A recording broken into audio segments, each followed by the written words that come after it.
जी sir.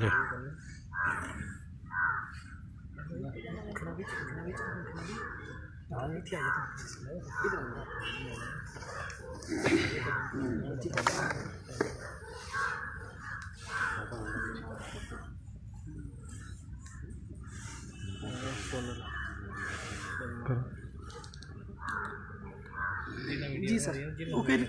जी sir. आज की इस प्रेस वार्ता में मेरे साथ उपस्थित भारतीय जनता पार्टी के जिला के महामंत्री श्री आशीष ढिल्लों जी, जिला के मीडिया प्रभारी श्री सुमन शर्मा जी, सदर मंडल युवा मोर्चा के अध्यक्ष श्री विनोद ठाकुर जी,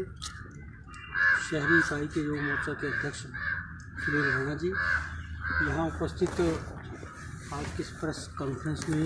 मेरे मीडिया से आए प्रिंट मीडिया और इलेक्ट्रॉनिक मीडिया के सभी पत्रकार बंधुओं। सबसे पहले तो मैं अध्यक्ष बनने के बाद मेरी पहली मेडन प्रेस कॉन्फ्रेंस है। मैं आप सबका यहाँ हार्दिक स्वागत करता हूँ, अभिनंदन करता हूँ। जैसा कि आप जानते हैं कि कोविड जैसी वैश्विक महामारी के चलते जिस तरह से पूरे विश्व को इस महामारी ने अपनी चपेट में लिया हुआ है, ऐसी स्थिति में हमारे देश के यशस्वी प्रधानमंत्री जी ने जिस तरह से लॉकडाउन लगाया और उस स्थिति में ये देश एक बहुत बेहतर स्थिति में था और अभी तक भी है। इसी के चलते हमारे प्रदेश के लोकप्रिय मुख्यमंत्री श्री जयराम ठाकुर जी ने भी जिस तरह से प्रदेश के अंदर लॉकडाउन लगाया और जिस तरह से प्रदेश की जनता की इस लॉकडाउन में सेवा की और परिणाम स्वरूप हिमाचल प्रदेश देश के जो कोरोना पॉजिटिव के जो मामले थे उसमें बहुत बेहतर स्थिति में था और यूँ कहिए कि हम केरल के बाद दूसरे नंबर पर थे। लेकिन जैसे आप जानते हैं कि लॉकडाउन के बाद जब अनलॉक की प्रक्रिया शुरू हुई और इस अनलॉक 1, 2, 3 में जैसे जैसे हमारे सरकार ने हमारे हिमाचल प्रदेश के निवासियों को जो चंडीगढ़ फंसे थे, दिल्ली थे, पंजाब, हरियाणा और अन्य कई जगहों पर बेंगलोर थे, ऐसे सब लोगों की जब वापसी हुई तो आहिस्ता आहिस्ता कहीं ना कहीं इन केसेस में भी थोड़ा इजाफा शुरू हुआ। हमारे कांग्रेस के मित्र जब तक ये लोग नहीं आए थे तो कह रहे थे इन लोगों को ला नहीं रहे हैं, लेकिन जब लेके आए तो कहने लगे कि मामले बहुत बढ़ गए। तो ये स्वाभाविक रूप है कि जब इतनी संख्या में, लाखों संख्या में हमारे जो भाई बांधव बाहर थे या आएंगे तो कुछ ना कुछ संक्रमण उनके साथ आया भी और उसके वृद्धि भी हुई। इसके बाद जिस तरह से हमारा आवागमन शुरू हुआ, टूरिज़्म शुरू हुआ और जैसा कि आप देखते हैं कि आज की जो स्थिति है वो प्रदेश की बहुत थोड़ी चिंता होती है इसको देखते हुए कि हम दूसरे नंबर से आज 19वें नंबर पर पहुंच गए कोरोना के मामले। तो कहीं ना कहीं प्रदेश की सरकार भी बहुत चिंतित है। इसी तरह से इस कोविड काल के दौरान हमारे प्रदेश की भारतीय जनता पार्टी ने जिस तरह से काम किया और हम सब लोगों ने मिल करके जिस तरह से सूखा राशन बांटा, मास्क पर काम किया या डिजिटली मुख्यमंत्री या प्रधानमंत्री राहत कोष के लिए जो धन इकट्ठा किया, मुझे बताते हुए बहुत खुशी होती है कि बिलासपुर इसमें हिमाचल प्रदेश में नंबर 1 की स्थिति में था और है भी। जो काम बिलासपुर ने किया वो बहुत उम्दा किया और उसमें सदर का जो स्थान है वो भी नंबर 1 है। लेकिन जैसा कि आप जानते हैं कि हमारे यहाँ टूरिज़्म का एक बहुत बड़ा महत्व है। टूरिस्ट बाहर से आए, आज हमारे जितने भी टूरिस्ट स्पॉट हैं, चाहे शिमला है, चाहे कुल्लू है, चाहे मंडी है या कांगड़ा है, इस सब में नाइट कर्फ्यू तक का लगाना अब बहुत ज़रूरी हो गया था। और इसी तरह से हमारे जो कृषि से जुड़े हुए लोग हैं, चाहे हमारा हॉर्टिकल्चर सेक्टर था, लाखों ट्रक बाहर गए हैं सब्जी के माध्यम से और फलों के माध्यम से, तो उससे भी जो बाहर से ट्रांसपोर्टर यहाँ आए, ट्रकर्स यहाँ आए, उसके कारण भी ये बहुत बढ़ा। या हमने जो छूट दी अभी पीछे शादियों में, धार्मिक कार्यों में, सामाजिक कार्यों में या इकोनॉमिक कार्यों में जो हमने छूट दी थी कि 200 की संख्या आउटडोर और 100 की संख्या इंडोर कर सकते हैं। अगर हम ट्रेस करें इनकी सारी हिस्ट्री को तो ये महसूस हो रहा है कि ज़्यादातर जो कोरोना फैला है वो इन शादियों के या धार्मिक समारोह में ज़्यादा फैला है। कई कई तो शादियाँ ऐसी हैं जहाँ एक ही शादी में 70 लोग पॉजिटिव पाए गए। तो इसलिए प्रदेश सरकार ने अब दोबारा निर्णय लिया है कि ये जो शादी के समारोह होंगे ये 50 से संख्या जो है 50 से नीचे होगी। हम सब लोग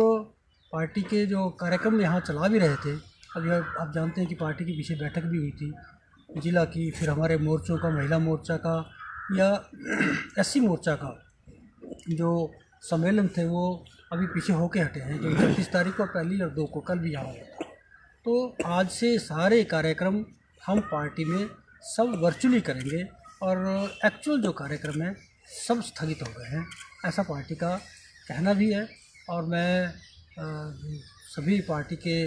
कार्यकर्ताओं से भी और नेताओं से भी और हमारे विधायकों को भी जो इंस्ट्रक्शंस आई हैं, एमपीज़ को भी आई हैं कि वो सिर्फ कोविड सेंटर्स का दौरा करेंगे। हमारे कार्यकर्ता पहले भी करते रहे हैं, आगे भी वो ज़्यादा से ज़्यादा ये करेंगे कि वो कोविड सेंटर का दौरा करें। जिन घरों के कार्यकर्ताओं को भी अभी निर्देश आया भी है और हम भी यहाँ से कह रहे हैं कि कई ऐसे परिवार हैं जिनमें 4 व्यक्ति परिवार के हैं और चारों ही कोविड पॉजिटिव हैं, उनमें घरों में जा कर के चाहे उनका माल मवेशी उनकी चिंता करें, उनकी दवाई की चिंता करें। पार्टी ने ये कहा है कि जो कोविड काल में जो कार्य पहले किए थे राशन बांटने के अलावा, वो दोबारा वार फुटिंग पे दोबारा शुरू करने के लिए कार्यकर्ताओं के लिए आह्वान किया गया है। आज इन सबको बहुत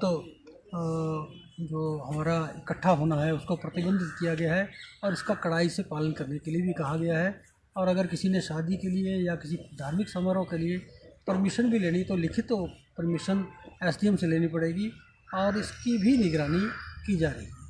आप जानते हैं कि प्रदेश सरकार ने भी निर्णय किया है कि ये जो टेस्टिंग है ये भी घर घर जा कर के अब होगी, ताकि इस बीमारी को सरकार बहुत चिंतित है। आज मुख्यमंत्री जी से भी वीडियो कॉन्फ्रेंसिंग पे चर्चा हो रही थी तो काफ़ी चिंता में थे कि ये बहुत जो स्पर्ट आया है इसके कारण ये बहुत आगे ना फैले, इसकी रोकथाम के लिए तुरंत उपाय किए जाएंगे। अब पार्टी के निर्देश के अनुसार मुख्यमंत्री जी भी, मंत्री जी भी और ये जो हमारे एमपीज़ हैं, एमएलएज़ हैं, ये वर्चुअली ही सारी रैलियों को, कार्यक्रमों को करेंगे। पार्टी सारे कार्यक्रमों में वर्चुअल मोड में आ गई है। बाकी एक और इशू जो था दूसरा, वो सेशन को लेकर के था, विधानसभा सेशन को पार्टी इस पर जो स्थगित किया गया है इसमें भी काफ़ी हो हल्ला भी हो रहा है सोशल मीडिया पर भी। तो वैसे तो ये संवैधानिक दृष्टि से बहुत ज़रूरी नहीं है कि सेशन आयोजित हो ही, लेकिन पार्टी की कोई ऐसी मंशा थी नहीं, उसके लिए नोटिफिकेशन भी हो गई थी, स्थान भी तय हो गया था कि धर्मशाला में होगा। लेकिन हमारे जो विधानसभा के सेक्रेटरी हैं वो कोरोना पॉजिटिव हैं, कई एमएलए हैं वो कोरोना पॉजिटिव है, कई इस पॉजिटिवनेस से अभी निकले ही हैं। तो और कांग्रेस के विधायकों ने भी ये चिंता जाहिर की थी कि ये जो सेशन है इसमें हज़ारों लोग मिलने आते हैं, डेपुटेशंस आते हैं, तो इसका पर्पज़ बहुत सफल नहीं रहेगा। तो एक तो सरकार 10 करोड़ के आसपास इस सेशन में लगाती है और ऊपर से सारी चीज़ें भी पूरी ना हो तो फिर ये भी एक और आप जानते हैं कि पिछला सेशन जो 2-4 दिन का होना चाहिए था, बाकी स्टेट्स ने भी जितने भी पिछले सेशन मानसून के किए हैं, किसी ने 2 दिन का किया, किसी ने 3 दिन का किया, लेकिन प्रदेश सरकार ने पिछला जो सेशन था वो 15 दिन का किया था। इस बार भी तैयारी थी और वो तैयारी भी धर्मशाला की थी, लेकिन जिस तरह से सभी विधायकों की तरफ से, पता नहीं ये हमारे प्रदेश के जो विपक्ष के नेता हैं, पता नहीं इनका अपना विधायक चर्चा नहीं करते, उनसे मिलते नहीं है या वो जानकारी नहीं रखते हैं कि आज वो बहुत आलोचना कर रहे हैं, लेकिन कम से कम अपने विधायकों से भी वो पूछ लेते। तो कहीं ना कहीं गैप लग रहा है पार्टी का। तो मुझे लगता है कि उनको भी अपने विधायकों से भी एक बार आलोचना करने से पहले पूछ लेना चाहिए था। तो आज की प्रेस कॉन्फ्रेंस में इतना ही था कि 2 चीज़ों पर था कि पार्टी वर्चुअल मोड में आ रही है और सेशन को लेकर